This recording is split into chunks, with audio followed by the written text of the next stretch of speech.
You ready? Oh, yeah, yeah. All right, so where should we begin? Tell us about yourself, about your legacy.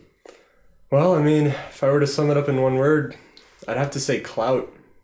People underestimate how hard it is being the smartest man alive. All right, so you have a specific condition, is that correct? Yeah, you could say that. Can you tell us a little bit more about this condition, what it does, how it affects your daily life? Yeah, sure.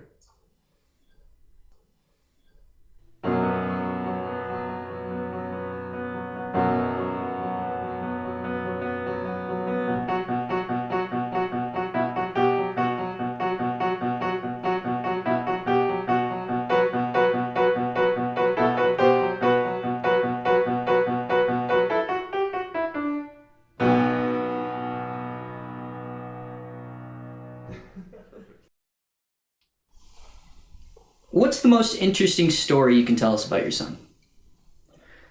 Well, when he was in third grade, he went missing. He just didn't come home from school one day. So we called the school and he hadn't even gone to school that day.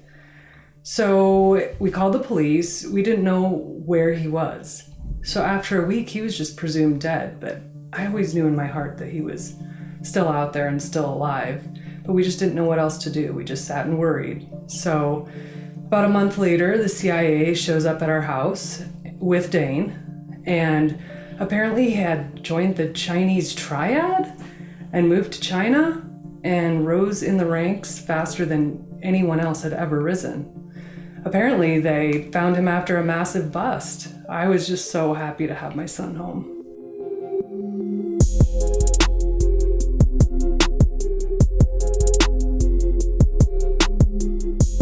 Dane is my most interesting patient. He has a rare disorder that affects the rate that he learns, so he picks things up a lot quicker than most.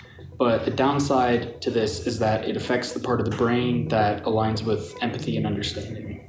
Can you give us an example of how this functions? I can. So if you were to ask Dane to bring you coffee, he would oblige. But you would find out later that the coffee is a mixture of coffee and the slime contains a chemical that, when ingested, affects your body so that your legs are paralyzed and you can never walk again, and you live the rest of your life in a wheelchair. Thank you for your time. Yeah, no problem.